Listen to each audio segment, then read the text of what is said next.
तर आता बातम्या आहे परभणीमधून। परभणीच्या शेलूच्या कुपटा गावामध्ये सरपंचाविरोधात अविश्वास ठराव आणण्यात आलेला आहे।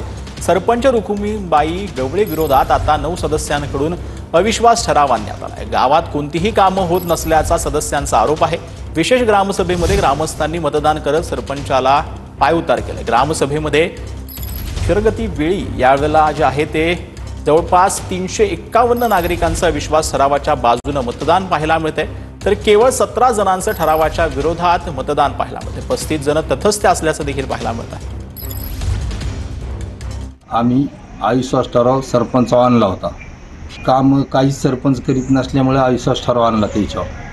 तहसीलदार साहेबांकडे आम्ही अविश्वास ठराव दाखल केला। लोक जमा झाली ग्रामसभेत लोक जमा झाली 403 पैकी 3 पैकी 351 मतदान आमच्या बाजूने झालं। 17 मतदान त्याच्या बाजूने झालं, बाकीचे तटस्थ राहिले।